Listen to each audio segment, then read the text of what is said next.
Chapter 2, Part 2.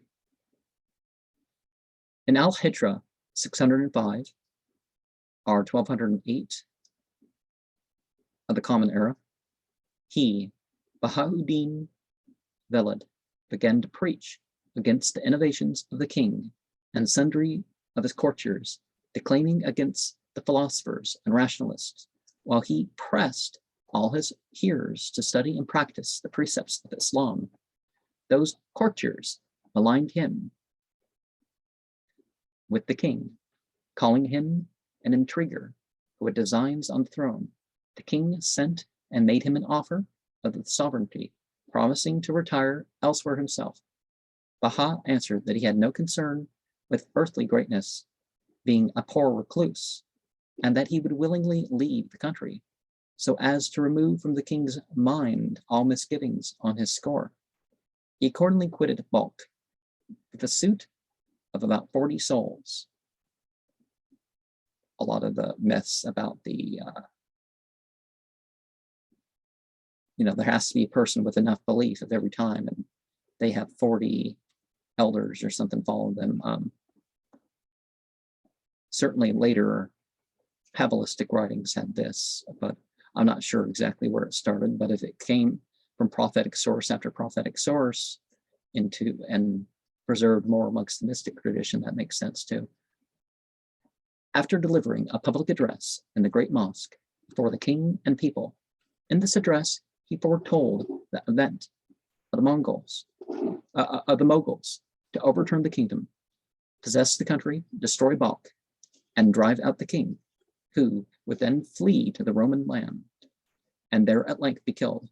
So he left Balkh as the Prophet Muhammad had fled from Mecca to Medina.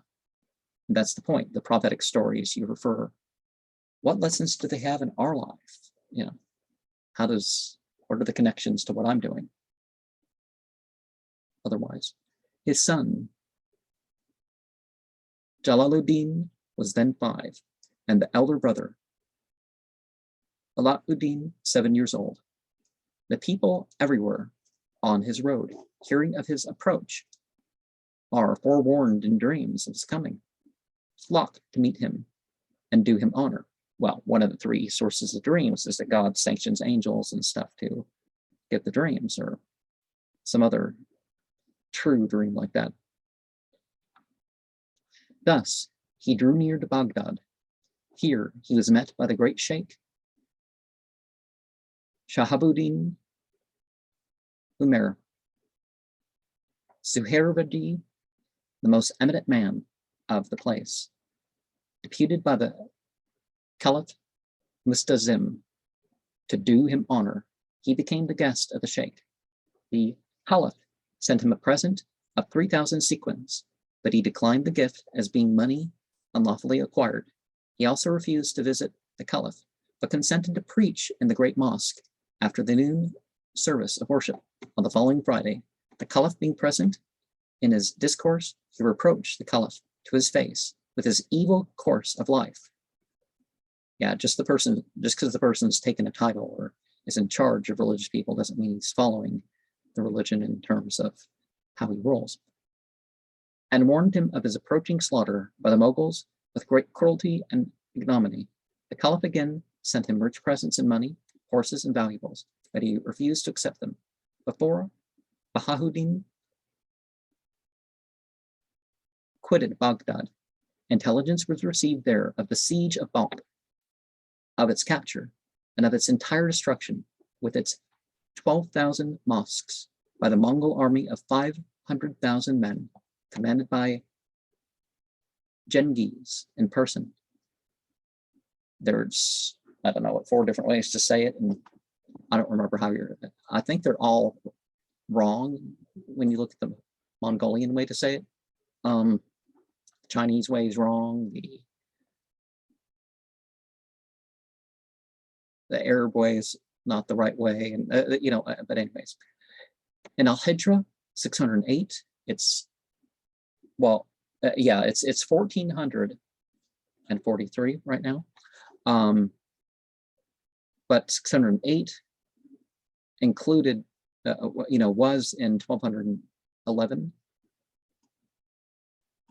I'm not sure which parts of 1211, but 14,000 copies of the Quran were destroyed.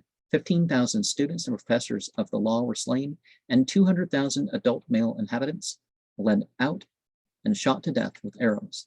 Bahauddin went from Baghdad to Mecca, performed the greater pilgrimage there, the pilgrimage on the 8th to 13th days of the 12th month,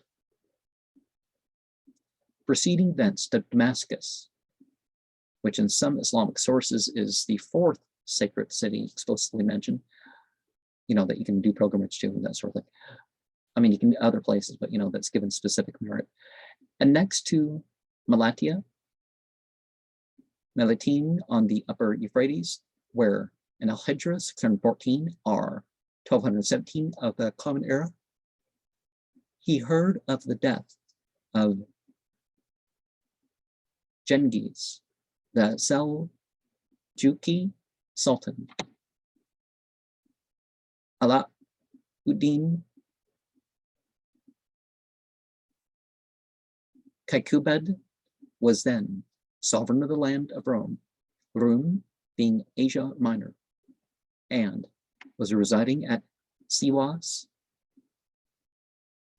Sebast, in Al-Hijra 620, or 1223 of the Common Era. Sultan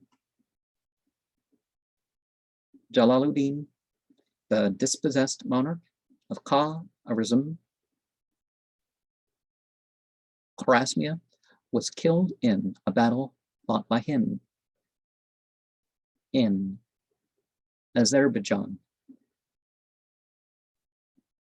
Aturpatin against the sultans of Rome, Syria, and Egypt, when his forces were totally defeated, and thus ended that great dynasty. After ruling about 140 years, Bahauddin went from Malatia and remained 4 years near Erzincan, the ancient Aziris, on the western Euphrates in Armenia, at a college built for him by a saintly lady, Ismet Khatun. She was the wife of the local sovereign, Melik Fakhruddin. She and her husband both died, and then Bahauddin passed on to Larenda in Catania in Asia Minor, and remained there about 7 years at the head of a college. The princess Malika Jahan, his mother, being still with him. Here it was that his younger son, Jalaluddin Muhammad, the future author of the Mesnevi, attained to man's estate. Being then 18 years old, when in Al-Hijra 623, 1226 of the Common Era, he married a young lady named Gavher Khatun, daughter of the Lala Sharafuddin of Samarkand. She gave birth in due course to Jalal's oldest son, Alauddin. The king had now returned to his capital, Konya, the ancient Iconium. Oh, I can't remember what this Turkish guy who lived there told me. Other than the government has now allowed the Sufis to do their thing. Hearing of Bahauddin's great learning and sanctity, the king sent and invited him to the capital, where he installed him in a college and soon professed him a disciple. Many miracles are related as having been worked at Konya by Bahauddin, who at length died there on Friday, the 18th of Rabi'ul Akhir, Al-Hijra 628.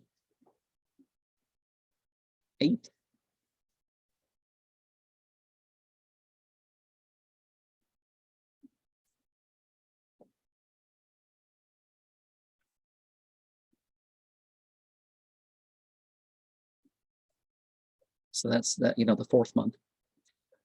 February of 1231 of the Common Era.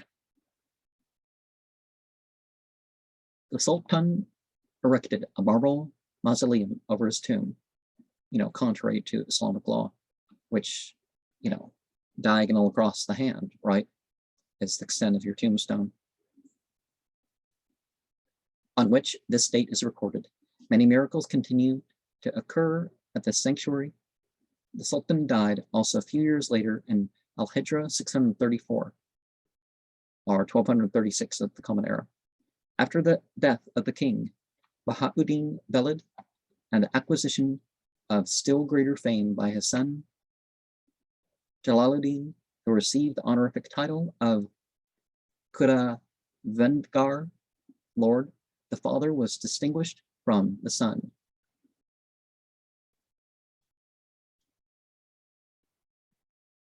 Well, someone with authority from the creator, right? Creator, Vendigar, what's Vendigar mean?